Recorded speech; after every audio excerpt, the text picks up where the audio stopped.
Bon dia, amics de YouTube. Us presentem un nou vídeo. Aquest vídeo serà la ruta que vam fer el dissabte 7 de setembre per aproximar-nos al Pirineu d'Osca, ja que el diumenge el volíem dedicar al canyó d'Anyisclo. Com heu vist, la primera parada la vam fer a Lleida, capital del Segrià. A Lleida vam arribar per la Nacional 240.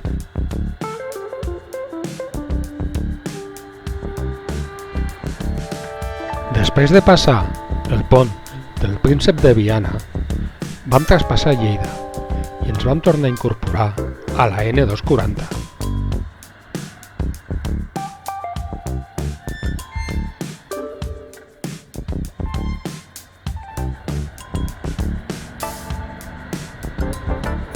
La ruta fins a Barbastro per la carretera va ser super tranquil·la i gairebé sense circulació, ja que l'autovia A22 i la N240 van paral·leles en tot el traçat, i aquesta autovia absorbeix tota la circulació.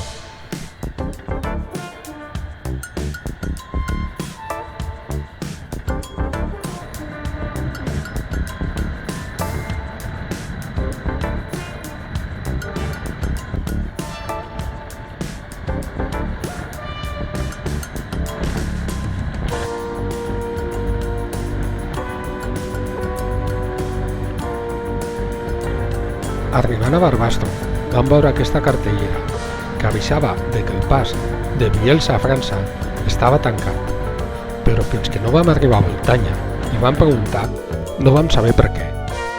Vam dedicar força estona a visitar el centre de Barbastro, la capital de la comarca de Somontano de Barbastro, i ara us deixarem unes imatges del que vam veure. I se m'oblidava, no s'oblideu clicar like al vídeo i subscriure-us al canal.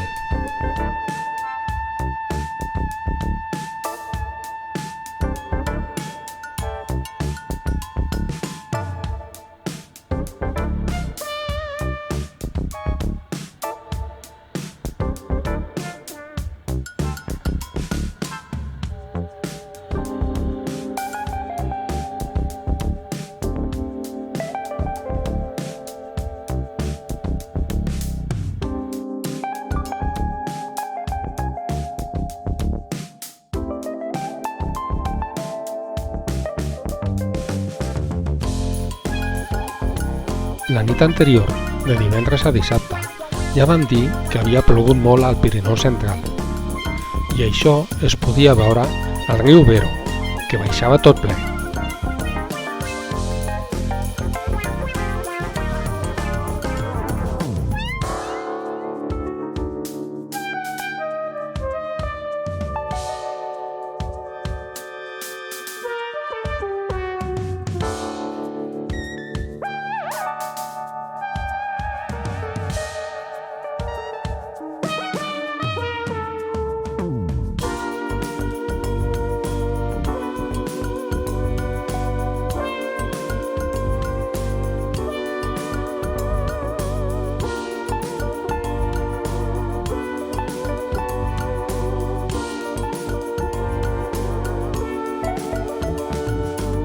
Sortint de Barbastro, vam anar a buscar la N123, carretera per la que vam circular breument, perquè de seguit vam agafar la A138 i no ens vam aturar fins a arribar al mirador de Mipanas, on hi ha unes vistes impressionants del pantà del Nado.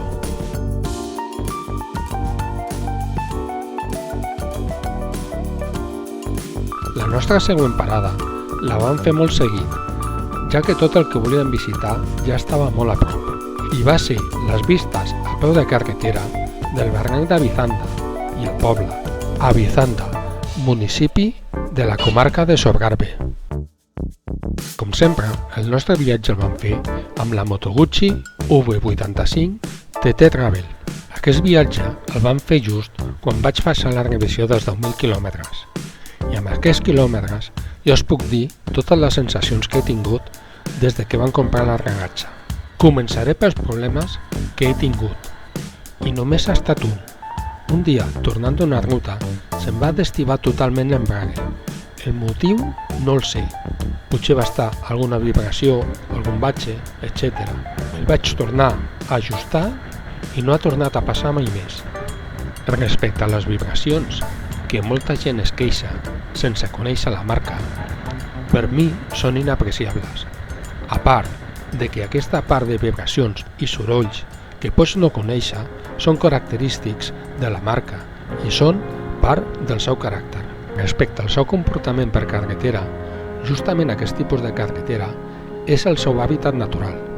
És una moto que entra sola als tombs, sense esforç. Els pneumàtics Dunlop Meridian Trailmax que porta ara van molt bé per qualsevol tipus d'asfalt, sigui quin sigui el seu estat, però quan trepitges la terra ja no notes tanta seguretat i els hi falta una mica.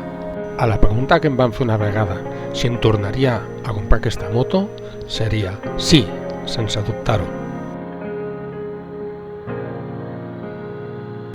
I tornant a la ruta, la següent parada que vam fer va ser Samitier, a la comarca de Sobrarbe. Samitier és una pedania d'un poble que queda bastant allunyat de la ruta, la Fueva. Samitier està situat sobre un turó que domina la carretera, antigament ja un camí medieval. De camí a la torre vam trobar senyalitzat un tros d'aquest camí i ens va fer gràcia endinsar-nos, a veure com era.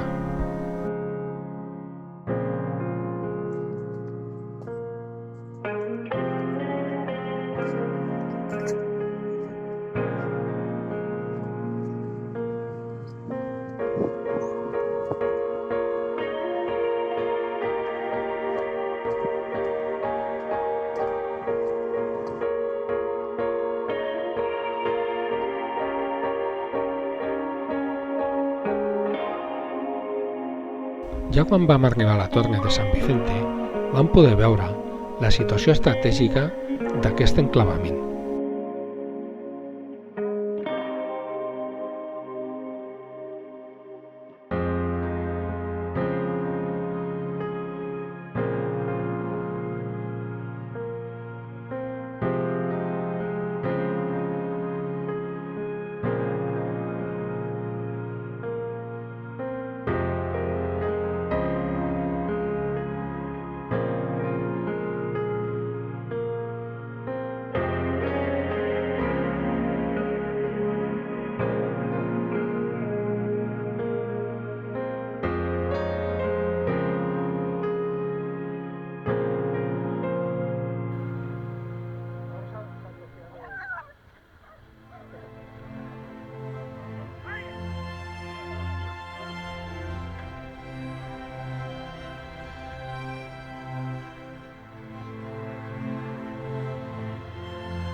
Van continuar la ruta, ara ja acostant-nos al migdia i a pocs quilòmetres d'Aïnsa.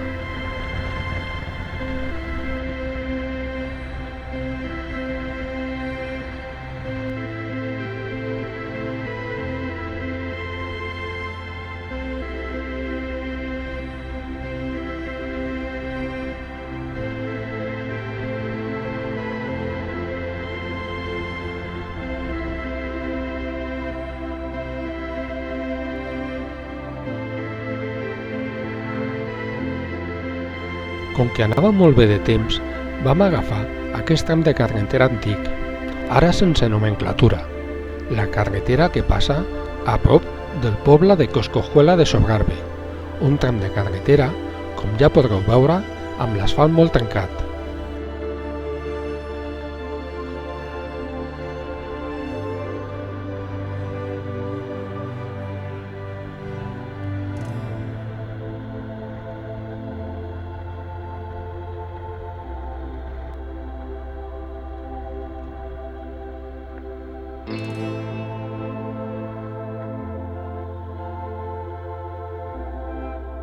Vam tornar a agafar la A138 i en breu ja vam arribar a Aïnsa, cocapital, juntament amb Voltanya, de la comarca de Sobrarbe.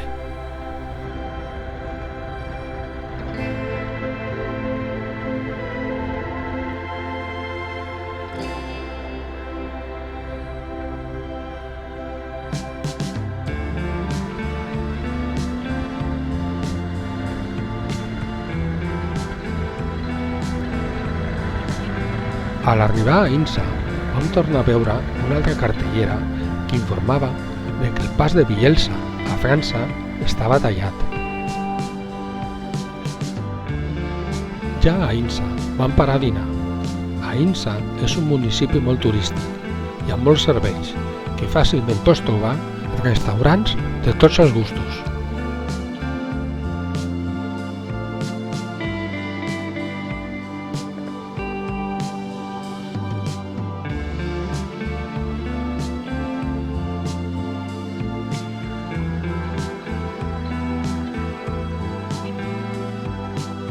Després de dinar, vam passar per sobre del pont que passa sobre el riu Ara per dirigir-nos a l'antiga ciutat medieval i vam fer una visita. A Insa hi ha la confluència dels rius Ara i Cinca. Des de dalt del castell es pot observar perfectament.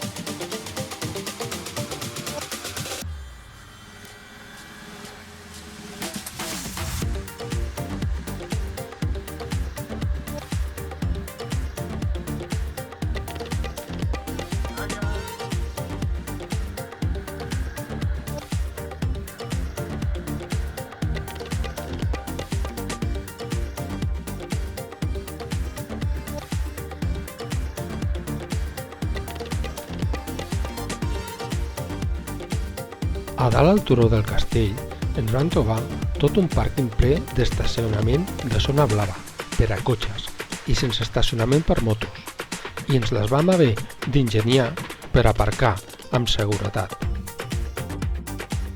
Al recinte del castell estaven fent una fira i entre els turistes i visitants de la fira estava tot ple. Però, tot i això, vam trobar racons que la gent no visitava.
Ja sortint a la fira ens van trobar aquesta col·lecció i aquestes tres històriques la presidien una Mobilet, una Moto Guzzi i una Vespa.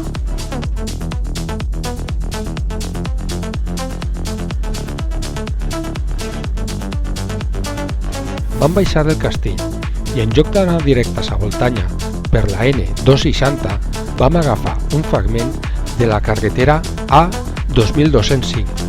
Llàstima que no la tinc gravada i només vam fer unes fotos dels gerds amb les muntanyes al fons.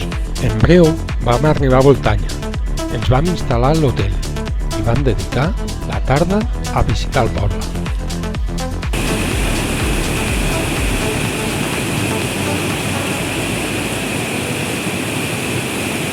El primer que vam fer va ser visitar l'oficina de turisme i vam preguntar si havia algun tall de circulació al canyó d'Anyisclo. Ens van informar que no, que la circulació estava oberta i que les pluges torrencials que havien afectat aquesta part del Pirineu la nit anterior només havia produït danys un despreniment de la carretera a la banda francesa, amb el pas de Bielsa. Ens vam fixar en una cosa molt curiosa, i és que les fumeres de les cases totes eren singulars, totes tenien algun tret característic i les diferenciava. Es veu que allí és tradició decorar les fumeres amb alguna peça ceràmica. Vam agafar la pujada del castell, un passeig de 10 minuts per un camí empedrat. Les vistes sobre la vall eren impressionants.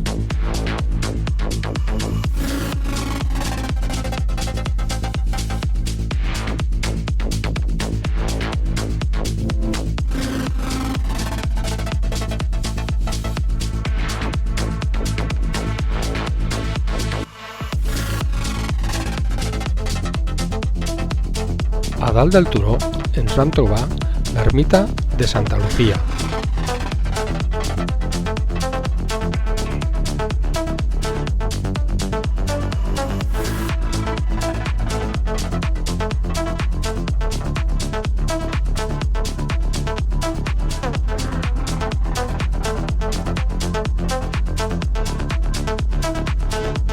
A pocs metres de l'ermita es trobaven les restes del castell, una fortificació d'origen sarraí, encara que Voltanya té el seu origen a l'època romana.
Ja de baixada, vam anar a veure de prop el riu Ara. I després de sopar per la zona, ja vam anar a l'hotel per preparar-nos per la ruta del dia següent, el Canyón d'Añisco. Esperem que us hagi agradat el vídeo. Ens veiem a la segona part.